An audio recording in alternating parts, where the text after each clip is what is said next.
dari sehat semuanya bersilaturahim satu majelis ilmi mudah-mudahan hadir bertemu dan berbincang kita akan menjadikan salah satu sebab rahmat, maghfirah, barokah dari Allah Subhanahu wa Ta'ala. Salam dan salam semoga tercurah kepada baginda kita, baginda kita Muhammad sallallahu alaihi wasallam, keluarga dan para sahabatnya. Semoga kita termasuk umat yang selalu istiqamah dan syariat yang selalu mengharapkan syafaat uzma yaumil qiyamah. Amin amin ya rabbal alamin. Bismillahirrahmanirrahim. Alhamdulillah ta'ala wa nafa'ana bihi wa bi barakatihi wa bi dhurriyyatihi amin. Hadirin yang berbahagia, kita bicara tentang babul muraqabah. Babul muraqabah juga tentang masalah pengawasan.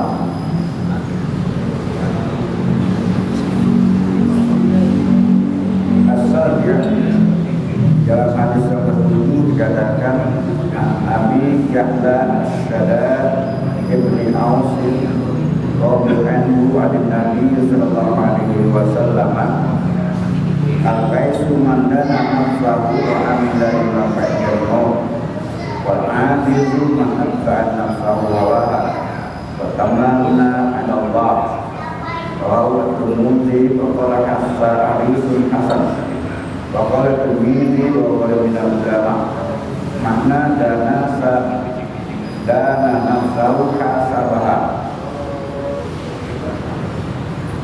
Hadis riwayat Imam Tirmidzi dari sahabat Abu Ya'la Shaddad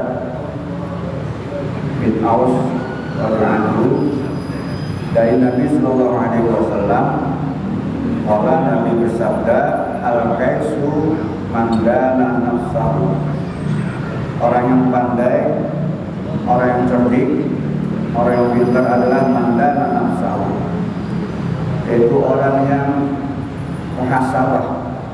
Karena makna dana nafsahu maknanya hasabah. Bahasa kita mengevaluasi, yaitu muhasabah. Mu'amilah lima ba'dal maut, dan berbuat beramal untuk sesudah mati. Wal ajizu, sedangkan orang yang lemah adalah man atba'a nafsahu hawaha, orang yang selalu mengikuti hawa nafsunya. Wa tamanna 'ala Allah, dan dia berangan-angan kepada Allah Subhanahu wa Ta'ala. Jadi dikatakan orang yang cerdik pandai adalah orang suka bermuhasabah. Muhasabah bahasa kita adalah mengkoleksi perbuatan-perbuatan yang telah kita kerjakan sambil kita berencana perbuatan amal apa yang akan kita kerjakan. Kaitannya dengan Muharram. Muharram kan gitu ya. 1 tahun Muharram, doanya akhir tahun, kita baca doa awal tahun. Di antara doa-doa itu kan semoga pertama tahun yang sudah dikerjakan supaya amal ibadah kita diterima, dosa-dosa kita diampuni, dan yang akan datang masuk tanggal 1 supaya Allah Subhanahu wa Ta'ala mudahkan kita di dalam menjalankan ibadah, dan kita dipelihara untuk tidak melakukan perbuatan-perbuatan maksiat dan jauhkan godaan daripada godaan syaitan. Makanya ada istilah hadis Nabi sallallahu alaihi wasallam mengatakan hari ini lebih baik daripada hari kemarin. Maka yaumul khairan min amsihi wa huwa rabi. Siapa yang hari ini lebih baik daripada kemarin, mungkin minggu ini lebih baik dari kemarin, atau tahun ini lebih baik dari kemarin, wa huwa rabi, maka itu masuk orang-orang yang beruntung. Untuk bagaimana aktivitas kegiatan ini bertambah, satu harinya bertambah, mungkin dalam hal-hal yang melakukan kegiatan-kegiatan. Sebab kata seorang ulama mengatakan, Syekh Imam Ma'ruf mengatakan bahwasanya idza radha ta'ala bi'adli khairan, jika Allah menghendaki hambanya itu mendapatkan kebaikan-kebaikan,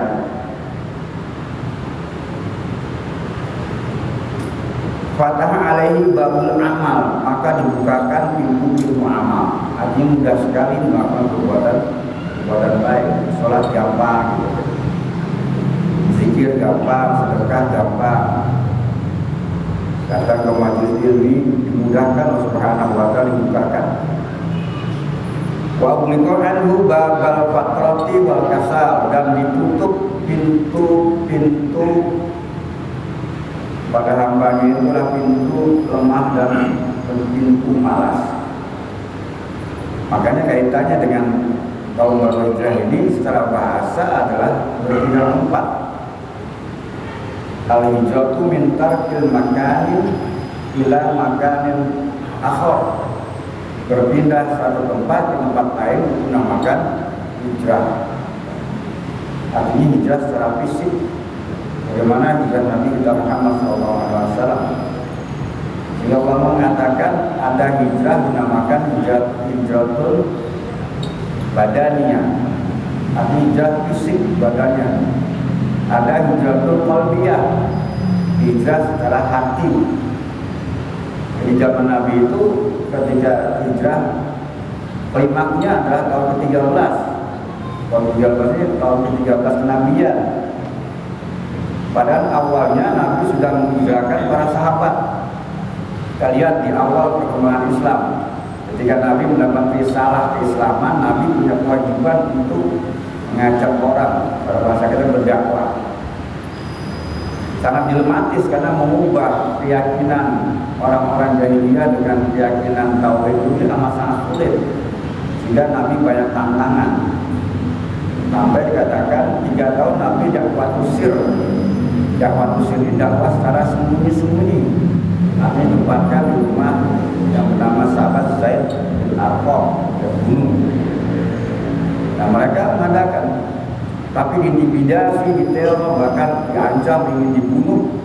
Nabi suruh hijrah ke Habasyah. Jadi sejarah ada mengatakan 15 orang, ada yang mengatakan 16 orang. Biasa sejarah ya, sejarah yang berbeda-beda. 15 orang ini dipimpin oleh Utsman bin Affan, sahabat Nabi. 4 orang terdiri dari wanita, 11 laki-laki. Sampai 3 bulan kembali lagi. Ya, kembali kemana? Ke Mekah lagi.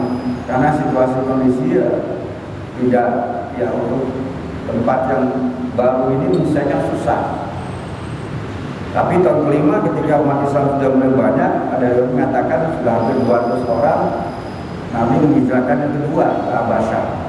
Habasyah ini zaman dulu, yang sekarang ini dari Afrika, di Ethiopia, daerah miskin ya, tempat tandus. Nabi menghijrahkan 101 sahabat ketika itu, terdiri dari 83 laki-laki, 18 wanita. Ternyata tidak sangka-sangka Raja Habasyah, Najashi, itu malah masuk ke dalam agama Islam. Islam mulai berkembang ketika itu. Nah, kemudian hijrah ketiga ini hijrah Nabi. Ketika Nabi ke Thaif bukan disambut dengan karangan bunga, tapi disambut dengan lemparan batu. Dan klimaknya itu pada tanggal 1 Muharram itu pada tahun 13, waktu itu belum ada. Nah, hijrah Nabi ini hijrah terakhir, klimaknya ini memang berpindah tempat. Bagaimana Allah Subhanahu wa ta'ala memberitakan alladzina amanu wa hajaru wa jahadu fi sabilillah yamwalihim wa anfusihim a'zamu darajatan indallah wa ulaika humul faizun. Itu orang-orang yang mereka beriman kepada Allah dan mereka berhijrah, berjihad, berjuang dengan Allah, baik secara yamwalihim dengan harta bendanya, wanfusihim dengan jiwanya, fisiknya, a'zamu darajatan indallah, maka itu lebih besar derajatnya di sisi Allah. Ulaika humul faizun. Adapun mereka itu masuk orang faizun, orang-orang yang beruntung, orang-orang yang mendapatkan kemenangan. Maka ketika itu Nabi sebelum hijrah ini Nabi dipanggil oleh pamannya Abu Thalib. Abu Thalib mengatakan, wahai ponakanmu, sudah berapa orang kabilah, artinya kepala suku, orang-orang pejabat-pejabat Quraisy ini datang ke saya memberikan pesan agar kamu jangan terlalu gencar dakwanya, mengubah keyakinan.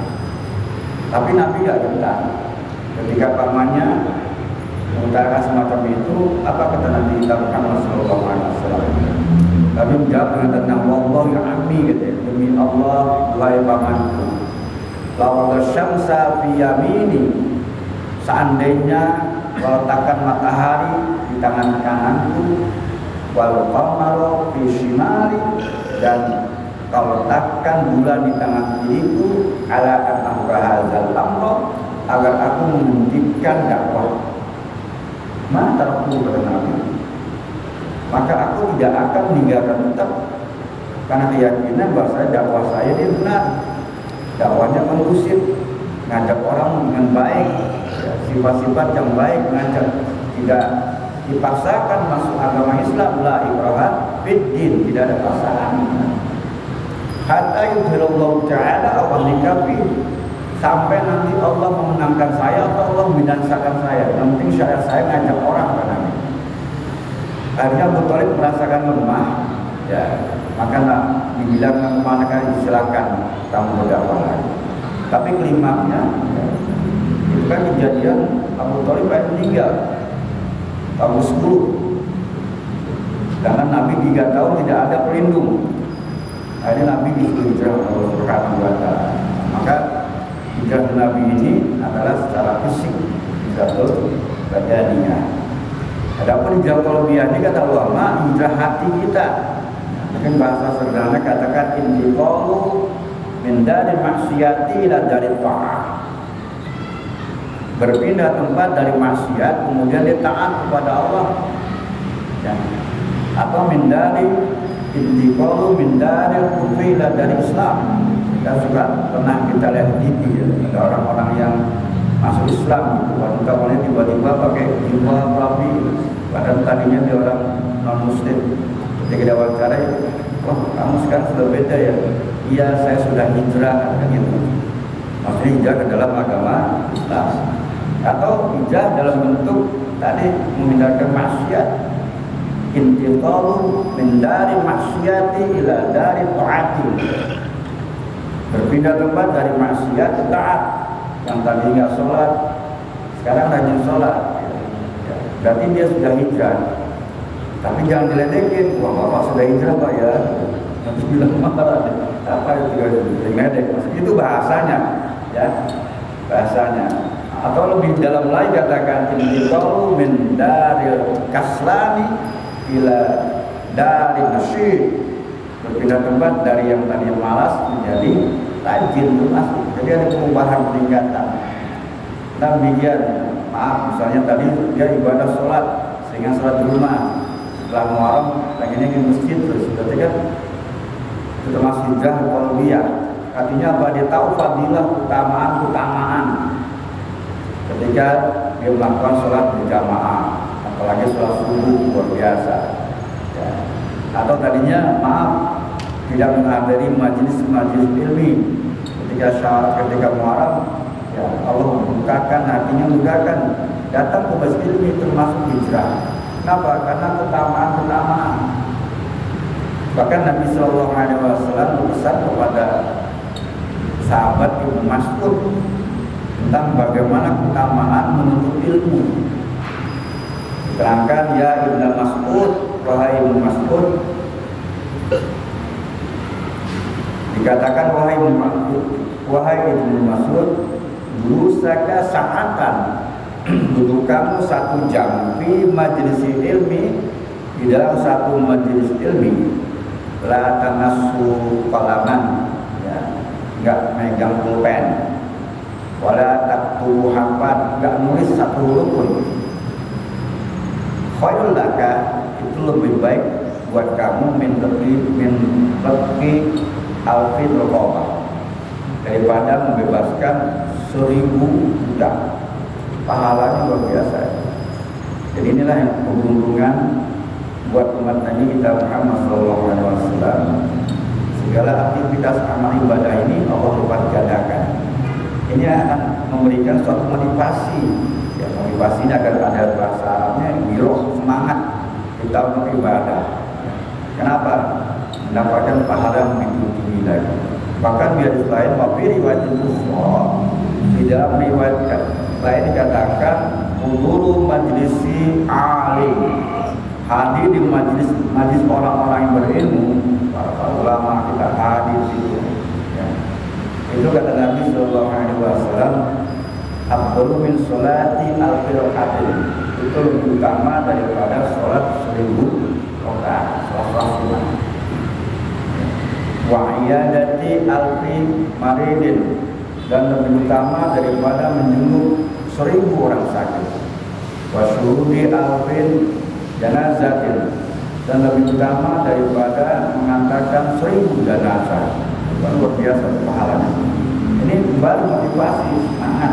Maka ketika dia hadir kemudian mengupayakan, maka termasuk orang-orang yang berhijrah kepada Allah Subhanahu wa Ta'ala. Nah, kita kembali, jadi makna kesumandana nafsahu artinya tadi muhasabah mengevaluasi. Sehingga ketika dievaluasi bagaimana agar ada peningkatkan perubahan di dalam keimanan, supaya keimanan ini mantap di sisi Allah Subhanahu wa Ta'ala. Yang kedua, orang-orang yang cerdik tadi, pandai tadi, wa amila lima ba'dal maut, dan dia beramal lima ba'dal maut, untuk bekal sesudah mati. Artinya apa bekal? Ketika intiqalu hamilan jasad, ruh terpisah dari jasad, maka amal-amal ibadahnya yang bisa menentukan, yang menyelamatkan dia. Bahkan Abu Bakar Siddiq memberikan satu komentar, man dakhara kubro bila zadin fakan nama raqibal bila safina, raqibal bahra bila safina. Siapa orang masuk kubur tanpa dengan bekal, masuk di bekal ini masuk amal, fakan nama raqibal bahra bila safina, maka dia seperti orang yang menyeberangi lautan namun samudra yang luas tanpa dengan sarana perahu, berbir, dia akan tenggelam. Nah, begitu kan manusia tanpa dengan amal, maka dia akan tenggelam di lautan azab daripada azab itu. Jadi amal-amal yang ketika dilakukan dunia al-jami' kemudian Allah kumpulkan. Dengan kumpulan, amal-amal ini yang bisa menentukan seseorang ini apakah mendapatkan nikmat kubur, apakah mendapatkan azab kubur. Oleh itu kata Nabi, mumpung kesempatan Allah memberikan dispensasi umur, manfaatkan umur itu. 1 detiknya sangat luar biasa di sisi Allah Subhanahu wa Ta'ala. Sebab kita tidak tahu kaitannya kapan malaikat maut itu akan datang menjemput kita. Sebab setiap hari kata Nabi Sallallahu Alaihi Wasallam, malaikat maut mengintai setiap hamba-hamba Allah. Dan satu hadis katakan anna malakal mauti yang zuru fi wujuhi ibad kulli yaumin 70 marrah. Sungguhnya malaikat maut itu dia memandang wajah hamba-hamba Allah sebelum dicabut nyawanya. Kulli yaumin 70 marrah. Setiap harinya 70 kali datangi hambanya. Datang lagi hambanya. Kalau belum Allah perintahkan cabut, belum, tapi dipandang-pandang tadi. Pada itu istiadat bilan ma'ad, persiapan kita untuk kembali kepada Allah adalah amal ibadah kita. Artinya orang cerita tadi adalah orang minta lima ba'dal maut. Maka perbanyaklah amal tadi. Sebagaimana Rasulullah SAW berpesan kepada sahabat Abu Dzar Al-Ghifari, wa khudz zada kamilan fa inna safara ba'idun. Ambil perbekalan yang sempurna. Maksudnya apa? Perbekalan yang banyak. Fa inna safara ba'idun. Karena sungguhnya safar, perjalanan, maksudnya safara fil akhirah. Perjalanan akhirat itu begitu jauh. Bahasa kita lama. Jadi orang-orang yang wafat dari zaman Nabi Adam sampai sekarang ini masih di alam barzakh. Ya, belum masuk kepada surga dan neraka. Kenapa alam ini belum hancur? Jadi mereka masih di alam barzakh. Di alam barzakh ini kalau dia dalam keadaan mendapatkan nikmat-nikmat kubur, ya, maka dia nunggu kapan kiamat datang. Tidak sama rumpat tolak. Kalau kiamat datang, tidak sama rumpat tolak apabila langit terpecah belah.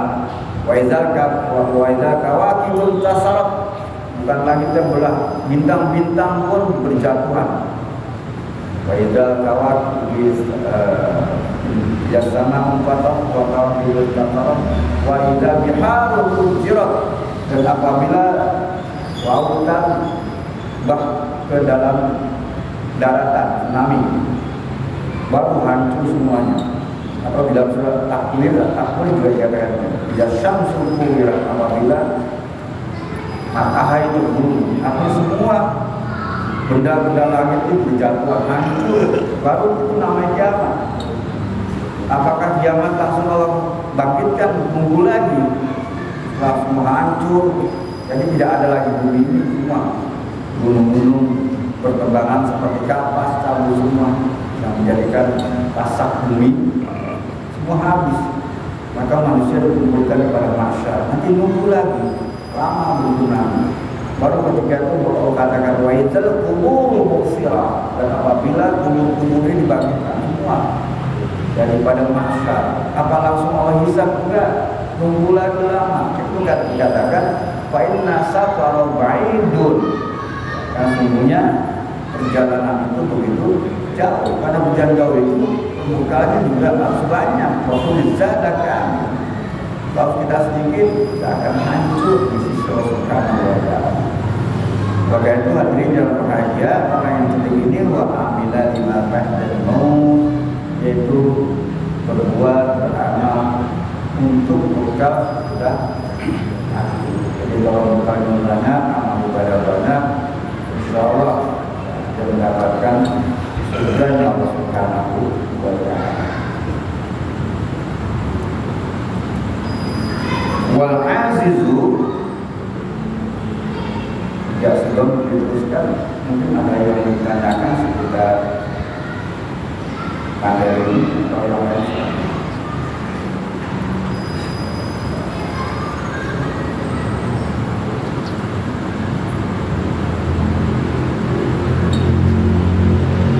Ya. Assalamualaikum warahmatullahi wabarakatuh.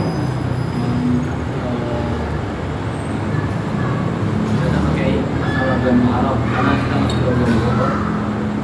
Apa keutamaan bulan Muharram dan kira-kira amal-amal apa saja yang dapat kita lakukan di bulan Muharram? Terima kasih. Wassalamualaikum warahmatullahi wabarakatuh. Bulan Muharram ini keutamaannya adalah bulan yang dihormati. Ada 4 bulan yang dihormati, yang antaranya adalah Muharram, Rajab, kemudian Dzulqa'dah dan Dzulhijjah. Amalan apa, perbuatan-perbuatan apa yang paling dilakukan Nabi Muhammad SAW, yaitu puasa. Jadi puasa di bulan Muharram, lagi kemarin puasa di awal Muharram. Jadi Nabi suka puasa di akhir bulan Dzulhijjah dan di awal bulan Muharram, antara penutup tahun dengan pembuka tahun. Atau yang kedua, 1 hari kita puasa di dalam bulan Muharram. Kalau mau khususnya nanti pada tanggal 10 Muharram yang dikenal dengan puasa Asyura. Asyura ini puasa yang ke-10. Jadi puasa Asyura ini kata Nabi kafirus sana, mau dia bisa menghapuskan dosa setahun yang lalu, dosa-dosa kecil ya. Itu puasa Asyura pada tanggal 10. Kalau pada tanggal 10 berarti sekarang tanggal berapa nih? Tanggal 7, 8, 9, 10, hari Selasa. Hari Selasa. Ketika Nabi SAW di Madinah, Nabi melihat, jadi Madinah ini kan waktu itu masih heterogen. Yahudinya ada, Nasrani ada. Ya. Maka orang Yahudi mengikut kuat ketika itu Nabi Musa, mereka tanggal 10 Muharram ini puasa. Sehingga Nabi SAW mengatakan, puasa Asyura apa yang menyebabkan kamu puasa Asyura? Untuk menghormati dan untuk bersyukur. Karena pada tanggal 10 Muharram ini Nabi Musa diselamatkan. Dan Nabi Musa bersama pengikutnya kurang lebih 600 terdiri dari 12 kabilah suku itu diselamatkan Allah dari kejaran Fir'aun. Sudah kita bicara dan sama-sama Nabi katakan doa Nabi Musa itu ya, ketika itu berdoa Allahumma lakal hamdu wa ilaikal mustaka wa antal musta'an wa la haula wa la quwata illa billah. Allahumma lakal hamdu, ya Allah bagimu segala puji, wa ilaikal mustaka, dan kepadamu ya Allah saya mengadu, wa antal musta'an, dan kepadamu saya minta pertolongan, wala haula wala quwata illa billahil aliyil azim. Tidak ada daya kekuatan ya, kecuali kekuatan Allah yang Maha. Yang itu doanya. Kira-kira apa nggak doanya? Mas Eko apa nggak ya? Hah? Ya, itu doa bagus tuh. Ada apa nggak? Ada apa kan? Hah? Iya. Yuk, sebagai tabaruk kita baca sama. Bismillahirrahmanirrahim. Bismillahirrahmanirrahim. Allahumma lakal hamdu wa ilaika mustaka wa antal musta'an wala haula wala quwata illa billahil aliyil azim. Banyak pendek. Sehingga Nabi katakan yang berhak ini kami, kata Nabi Musa, kata Nabi Sallallahu Alaihi Wasallam. Maka ketika itu kan pada tahun ke-10 sudah masuk hijrah ketika itu. Jadi tahun hijrah Nabi mengatakan semacam itu. Kemudian Nabi menyuruh para sahabat untuk melaksanakan puasa Asyura. Kalau bisa ya, nanti puasa di tahun akan datang ditambah dengan puasa Tasu'a. Tasu'anya hari ke-9. Atau bisa kalau 9 ada hari ke-11 ya. 11 supaya membedakan orang Yahudi. Maka Nabi tahun depannya keburu wafat, jadi Nabi nggak ngerjain. Tapi para sahabat ngerjain. Ini namanya sunnatul hamiyah, sunnah cita-cita. Ya, aturan Nabi ya, sebab sunnah kan aturan, biasanya aturan sunnah Nabi ngerjain dulu, nyontohin gitu. Tapi Nabi belum nyontohin, tiba-tiba meninggal. Tapi Nabi sudah, kalau bahasanya azam, sudah niat, sudah hamma. Maka para sahabat melaksanakan. Nah, ini kaitan dengan puasa Asyura tadi. Kalau kita nggak sempat juga tanggal 10 ya puasa 1 hari dah di bulan Muharram. Seandainya gitu kan. Kalau puasa boleh besok, berarti hari Senin Tasu'a. Kemudian dari 10 Muharram ini hari Selasa. Nah, kalau lihat pahalanya sangat luar biasa pahalanya. Man shoma yauma Asyura minal Muharram. Siapa orang yang puasa pada tanggal 10 Muharram, puasa Tasu'a di dalam bulan Muharram, Allah Ta'ala sawaba, maka Allah Subhanahu wa Ta'ala akan memberikan pahala asyarata alafin malakin, itu setara dengan 10.000 malaikat. Kalau wah apa bener ya? Ini ada dalam kitab Tambil Mufidin hadisnya. Hadis riwayat Imam Muslim. Ya. Masalah Imam Muslim. Maka barang siapa yang puasa Asyura di bulan Muharram, maka Allah akan memberikan pahala setara dengan 10.000 malaikat. Dia sawaba asyrata alafil haji wa mu'tamaratin, dan memberikan pahala setara 10.000 haji dan 10.000 umrah. Wa asyrata alafin syahidin, setara 10.000 orang mati syahid. Hadisnya satu paket dari bertambah 10 itu. Waman masa yadau ala ra'si yatim yaum Asyura, barang siapa yang musab, siapa yang tangannya mengusap kepala anak yatim yaum Asyura pada tanggal 10 Muharram, Allah Ta'ala bikulli syahratin darajatan, maka Allah akan angkat ya, dari setiap satu helai rambut itu 1 derajat. Itu dikatakan oleh Nabi kita Muhammad SAW. Maka ada istilah bagaimana membedakan anak yatim itu pada tanggal 10 sambil lagi puasa kemudian disedekahkan buat anak yatim. Jadi saking mengembirakan, ada orang mengatakan ini lebaran anak yatim. Padahal lebaran cuma dua, Idul Fitri dan Idul Adha. Tidak ada. Walaupun udah bahasanya Idul Yatama, lebaran anak yatim. Jadi bahasanya bukan lebaran karena mengembirakan, jadi seakan-akan lebaran buat anak yatim. Kenapa? Banyak sumbangan gitu. Nah, 10 banyak sumbangan. Jadi anak yatim itu bapaknya banyak benar tuh. Ada orang bapaknya gitu. Nah, itu ya, salah satu bagian bagaimana Nabi SAW memerintahkan untuk mengembirakan anak yatim itu pada tanggal 10 Muharram. Berarti pun secara umum bukan saja tanggal 10, ya, kapan saja kita bisa punya peduli ya, kepada anak yatim. Cuman khususnya tanggal 10 ini karena hadisnya semacam itu, pahalanya berlimpah ruah berkaitan. Jadi mengusap anak yatim memang diperintahkan Nabi kita Muhammad SAW. Bahkan kalau kita lihat hadis, mengusap anak yatim itu berbeda dengan mengusap anak yang punya bapak. Rasulullah SAW menjelaskan amsah rasal yatim wahagaza. Ya. Usaplah kepala anak yatim wahagaza sambil Nabi memegang untuknya tadi. Kemudian ila muqaddami rasihi sambil ditarik sampai dengan awal rambut. Awal rambutnya kan dari sini.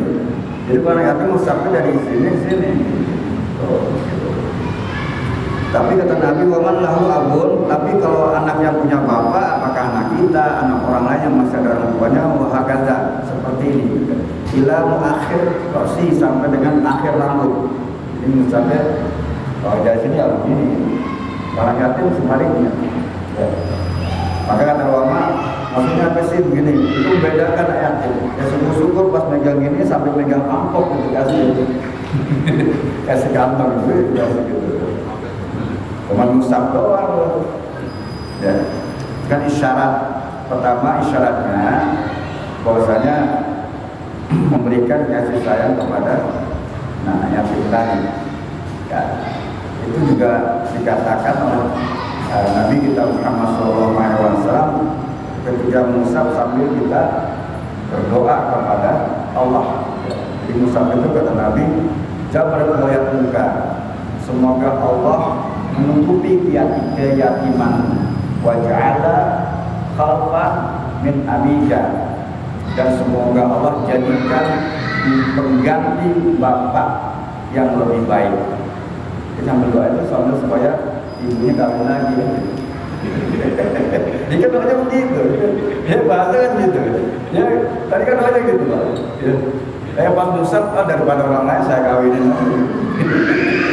Dilihat masih muda lah juga daripada orang lain saya aja. Waja'alaka khalfan min abika. Ya semoga Allah menjadikan kamu pengganti yang baik dari bapakmu. Ya lebih baik. Itu doanya kan. Ya itu amalan yang puasa ya, puasa ya. Niatin dari sekarang mudah-mudahan Allah berikan sehat walafiat, kita bisa puasa 1 hari pahalanya luar biasa. Syukur-syukur Selasa ini ya buka bersama di sini syukur-syukur. Bilangnya Pak Haji Lori aja, nggak mampu ya. Lori hari Selasa kita buka bersama ya, boleh bawa makanan masing-masing di sini. Bahkan ada hadis bunyinya gini, waman fatara mu'minan lailatan asyura, barang siapa yang memberikan makan atau berbuka puasa orang-orang yang beriman pada malam Asyura, artinya berbuka puasa, bahkan nama aftara indahu jami' Muhammadin sallallahu alaihi wasallam wa asba'u ummah, maka seperti dia memberikan makan seluruh umat Nabi sampai kenyang. Itu bahasanya gitu ya. Kenapa? Karena jarang kalau puasa sunnah dengan wajib itu beda. Kalau wajib kok orang sih nggak mau semua wajib kan. Mungkin doanya Allah mau paksain dia, dipaksain wajib. Tapi kalau sunnah ini sulit untuk mengetes iman kita, barometer iman kita. Nah ini ibadah sunnah. Sebab orang mengatakan sunnah, ya, gak kerjakan juga nggak dosa. Memang nggak dosa, tapi dibalik itu pahalanya luar biasa. Ya, kita ambil kesempatan, rugi. Ya.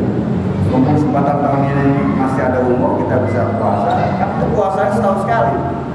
Belum tentu tahun depan kita ada. Jadi amalan-amalan bulan Muharram ini adalah tadi ya, saya puasa, kemudian dia sedekah. Jadi sedekah ini artinya menggembirakan anak yatim. Ini salah satu bagian. Begitu juga memberi kepada keluarga.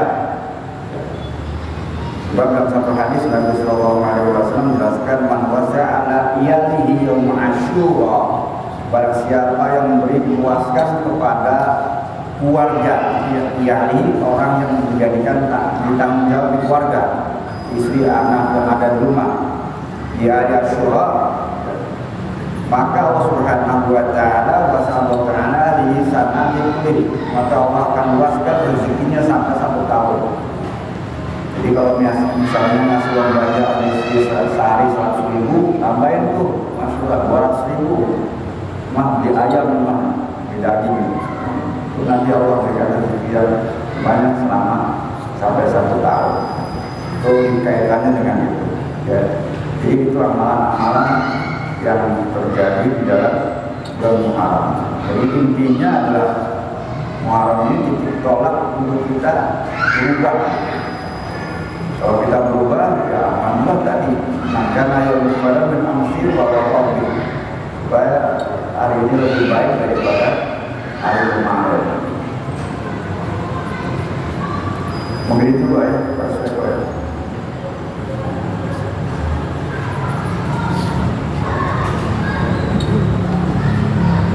Ada yang bertanyakan? Ya. Ya mudah-mudahan ada manfaat buat kita, mudah-mudahan bisa niatkan asalkan besok puasa Taswa. Awal sama boleh Yawmin Taswa sunatan niat puasa pada hari 9 bulan Muharram karena Allah, sunnah karena Allah. Itu juga Asyura, itu malam Senin kita niatkan. Kalau masalah saja nawaitu sholawat yaum Asyura sunatan tidak. Dan niat puasa 10 hari 10 juga